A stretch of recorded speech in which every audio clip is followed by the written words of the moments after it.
ಎಲ್ಲ ಸಿಬ್ಬಂದಿ ವರ್ಗದವರೇ, ಪಟ್ಟಣ ಪಂಚಾಯತಿಗೆ ಈ ದಿನ ಬಹಳ ಸಂತೋಷದ ದಿನ. ಯಾಕಂತ ಹೇಳಿದರೆ ವರ್ಷವಾರು ನಾವು ಭಾಳಷ್ಟು ಒತ್ತಡದಲ್ಲಿ ಕೆಲಸ ಮಾಡ್ತಾ ಇರ್ತೀವಿ. ಅದರಲ್ಲಿ ಮುಖ್ಯವಾಗಿ ಪೌರ ಕಾರ್ಮಿಕರು ಐರಾರಿಮೇಲಿ ವ್ಯವಸ್ಥೆಯಲ್ಲಿ ಅವರು ಕೆಲಸ ಮಾಡ್ತಾ ಇರ್ತಾರೆ. ನಮ್ಮ ಪಟ್ಟಣದ ಸ್ವಚ್ಛತೆಯನ್ನು ಕಾಪಾಡಲಿಕ್ಕೆ ಭಾಳಷ್ಟು ಪ್ರಯತ್ನವನ್ನು ಮಾಡ್ತಾ ಇರ್ತಾರೆ. ಅವ್ರ ಜೀವನ ಅದಕ್ಕಾಗಿ ಮುಡುಪಾಗಿಟ್ಟಿರ್ತಾರೆ. ಆ ನಿಟ್ಟಿನಲ್ಲಿ ಸರ್ಕಾರ ಒಂದು ದಿವಸ ಅವರಿಗೆ ಕೊಡಬೇಕು, ಅವರಿಗೊಂದು ಖುಷಿಯಾಗಿರಬೇಕು, ಅವ್ರ ಜೀವನದಲ್ಲೂ ಸಹ ಅವರಿಗೆಂತ ಒಂದು ದಿವಸ ಇರಬೇಕು, ಅವ್ರು ಮಾಡಿರೋ ಕೆಲಸ ನೆನೆಸ್ಲಿಕ್ಕೆ ಒಂದು ಅವಕಾಶ ಆಗಬೇಕು ಅಂತೇಳಿ ಒಂದು ಪೌರ ಕಾರ್ಮಿಕ ದಿನಾಚರಣೆ ಸರ್ಕಾರ ಕೊಟ್ಟಿದೆ. ಈ ದಿನ ನಾವು ಪಟ್ಟಣ ಪಂಚಾಯತಿಯಲ್ಲಿ ಈ ಒಂದು ಕಾರ್ಯಕ್ರಮ ಮಾಡ್ತಾ ಇದ್ದೀವಿ. ಅದರ ಅಂಗವಾಗಿ ನಾವು ಇವತ್ತು ಈ ಆಟೋಟ ಸ್ಪರ್ಧೆ, ಇಲ್ಲಿ ಯಾವ ಸ್ಪರ್ಧೆಗಳಲ್ಲ, ಆ್ಯಕ್ಚುಲಿ ಕ್ರೀಡೆಗಳು ಅಲ್ಲ, ಇದೊಂಥರ ಮನೋರಂಜನೆ, ಆಟೋಟ ಸ್ಪರ್ಧೆಗಳು ಸಂತೋಷವಾಗಿರ್ಲಿಕ್ಕೊಂದು ಸಂದರ್ಭ.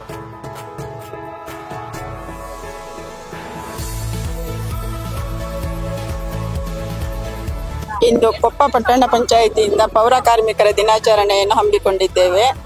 ಇಂದು ಅವರು ವರ್ಷ ಇಡೀ ನಮಗೆ ತುಂಬ ಕಷ್ಟಪಡ್ತಾರೆ. ಇವತ್ತು ಅವರಿಗೊಂದು ದಿನಕ್ಕೋಸ್ಕರ ನಾವು ಮೀಸಲಿಟ್ಟು ಅವರನ್ನ ಇವತ್ತು ಸ್ಪೋರ್ಟ್ಸ್ ಆಟ ಆಡಿಸ್ತಾ ಇದ್ದೀವಿ. ಅವರಿಗೆಲ್ಲ ಒಳ್ಳೇದಾಗಲಿ ಅಂತ ಹೇಳ್ಕೊಳ್ತೀವಿ. ಎಲ್ಲರಿಗೂ ಪೌರ ಕಾರ್ಮಿಕ ದಿನಾಚರಣೆಯ ಶುಭಾಶಯಗಳು.